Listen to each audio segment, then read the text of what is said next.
Radio Lila, based on Mother's Day, Asengba Yum. Nangse, aigine, yetumni. Ha? Yetum haiba? Yam laida, nangdi, aigi, maikune. Ha? Kaino haisi bo idea mutta tadri. Hey. Thagat lira, thadari sidari matta khangdre. Amamamta oina wahanthok khangningida aibo. Script writer B. Rosie. Diamond Radio no potok chaba Asengba Yum hariba lila asida saktam langibu sing. Ibo Yaima Kuman, B. Rosie, B. Yaikomba, Elias Diras, R. K. Lanchen B. SHUSMA KHETRI, Hazari Mayum Vidya, Shaleja Sahikya, Bigyani Manga, Premjit, Laina, Monica Arambam Amadi, Bindia. Makha tarakpa asidi thauramasi gi mayai tangbal lobiribi iche langlena wahai khara thambiram nabagidamakta nolukna kaushinjari lengsin biraksi iche langlen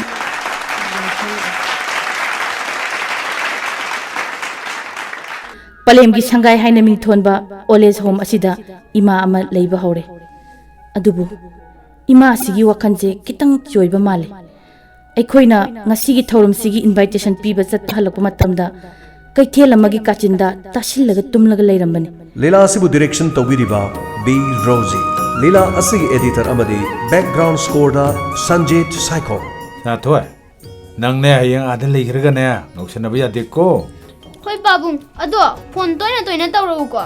Kari torokani. Babung, moidi English ngakta ngangi haye. Aidi haiti. Nang su tamna phajana hainana bu honaba tabani. Kanna honaraga marai haijarakani. Lila Putokpa James HEIGRUJAM. Sungsoi soi dana tabiyu. Lakliba Megi tang mapan, numidang waram pung mapan tabu matamda. Diamond Radio na putok chaba Radio Lila. Asengba Yum.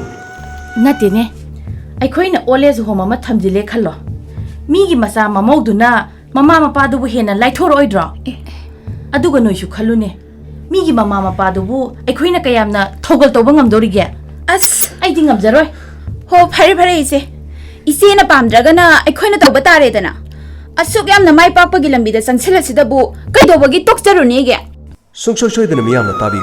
Amadi soi dana Lila sitabiriga. Comment amamam thambiram. Lila asitabiriga comment pibiriba singda akhanaba mana draw tawduna pijagani. Babung na torisibu karino. Ay mai kachitabo yung bide. Aman mapisola duga migi mamangsida. Ay siya dipa melamagi opisani. Sanatoy. Sida hotel ngaktani. Yumda halaga horen sara suya basibu. Babung, saksi pupuy ko. Ay sida sabay matamiti. Sanatoy. Silaiba piron sidi pagi ariba di selakpani ne. Nangbu yamni ikairabra ne. Pagi saktam siguraga. Nangi na pane nang hainingdrabro. Sungsoi soi dana tabiyu. Diamond Radio na leptana mathang manaw adongidamukta Radio Lila kaya pujarakti. Masigi manungda lakliba Megi tang mapan numidang pung mapan taba matamda Diamond Radio channel da sungsoi soi dana tabiyu B. Rosie gi Asengba Yum. magi hidak kisini hidak simata laibiramgero kaino harisibo pharmacy phau thoklaga hidak leibangam office tana lakpadi ngamlaga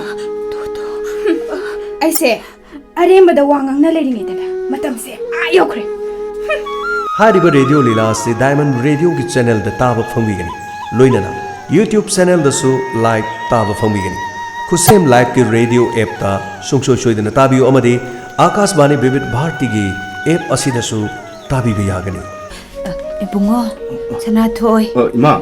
nangbo office atpagi thora abro Hoy ima. Ay am tingeng ngasi khangan chicken toba.